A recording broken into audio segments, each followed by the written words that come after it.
After 5 divorces, Pamela has found the one. I really fell madly in love. But did she choose the wrong man again? Liam Neeson says he is done with dating. Liam has fallen into depression and alcoholism following his wife's tragic death. Do you think a lot about the way she died? It was like a cartoon, the brains squashed up against the side of the skull. When Liam said goodbye to the love of his life, he shut the door to ever loving a woman again. But 14 years later, he met Pamela, Hollywood's breakup queen. Pam is getting divorced again. You jump into something and it's like, oh, it's not this incredible connection. It's just something else. She loves getting married, Maybe it's her favorite thing in the world is falling in love. I think I detached a little bit, and I think that's what's kind of made people a little crazy. Pamela once got divorced only 12 days after her wedding. I always felt guilty because of my kids. I wanted to show them traditional relationships or a man that's giving them good examples.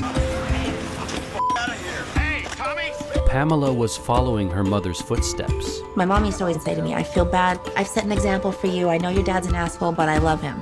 I would pick people similar, I guess. But Liam was different. You are universally known as a badass. I'm just a big teddy bear, David. Liam was kind, dependable, a real gentleman.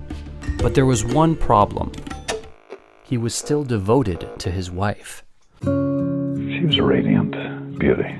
Cascading hair, I remember. I'd never had that kind of an explosive chemistry situation with an actor. She and I were like a Astaire and Rogers. We had just this wonderful kind of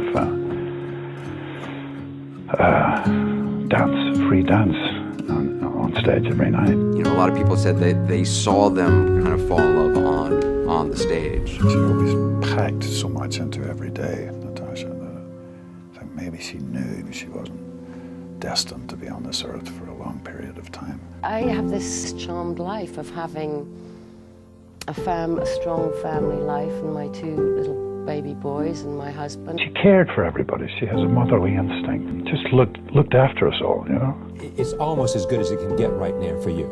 Yes, I guess. Liam's whole life was unstable before he met Natasha. Not many Ballymena boys dreamed of becoming an actor. At the time, Belfast was a dangerous place because of clashes over British rule. Neeson saw acting as an escape. He never expected to feel that way again until his perfect life came crashing down. In March 2009, Natasha was on a ski vacation in Quebec, Canada with her oldest son, Michael. She was coming down a beginner's slope on Mont Tremblant when she fell and hit her head. She wasn't wearing a helmet. And then I flew up immediately, and this doctor showed me her x-ray, and you didn't need to be a rocket scientist to see what was happening, I was told she was brain dead, and seeing this x-ray was like, wow. I went into her and told her I loved her, said, sweetie, you're not coming back from this. You've banged your head. I don't know if you can hear me, but we're bringing you back to New York. All your family and friends will come.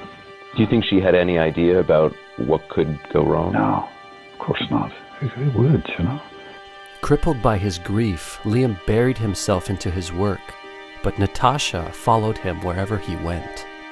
He went back to work just days after Natasha's funeral, and he's worked nearly non-stop ever since. I'm not good without work. I just don't. I wallow too much, and I just didn't want to, especially for my boys, they seem to be wallowing in sadness or depression. There's periods when I hear the door opening. She would always drop the keys on the table, say hello. So anytime I hear that door opening, I still think I'm going to hear her, And then it's grief's like it's like a wave. You just get this profound feeling of instability. You feel like a 3-legged table. Just suddenly, the earth isn't stable anymore.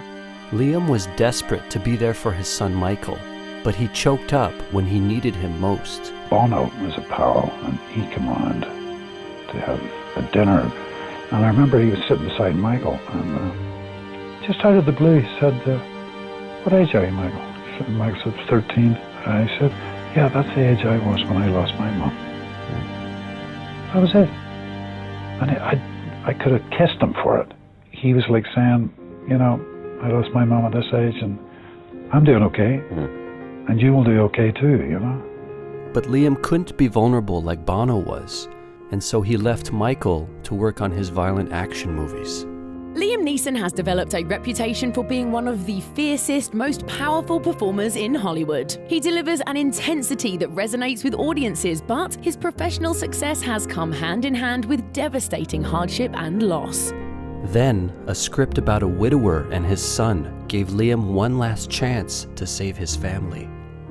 I have an English agent, and she had sent it over, and she said, listen, Liam, have a look at this. It scared me a little bit because it was very, very close to home. As if someone had just grabbed my gut and just twisted it.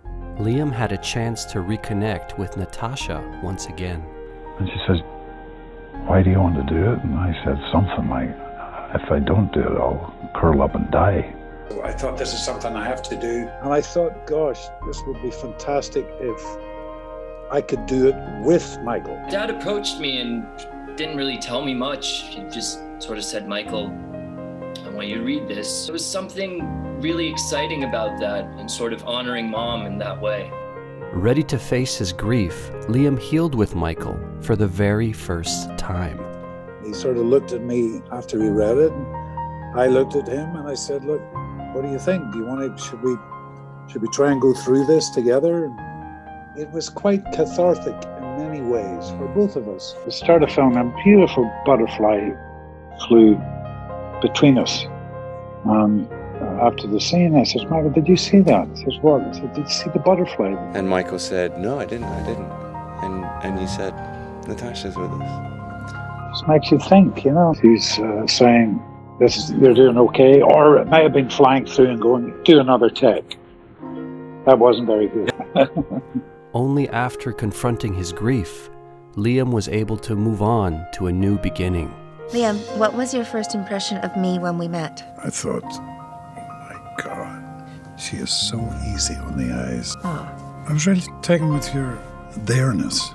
You were absolutely there. It wasn't no high. You know, I knew we had a kind of a chemistry from very, very early on. And as for Pamela, she found a way to break her pattern of toxic relationships. This last year, I've been alone, and it's been a really incredible year for me.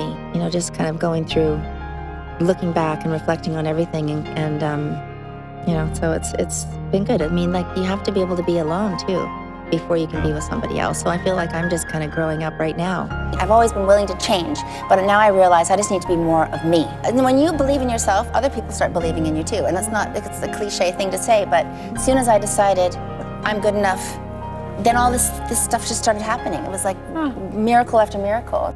Now I feel like I'm in the right place.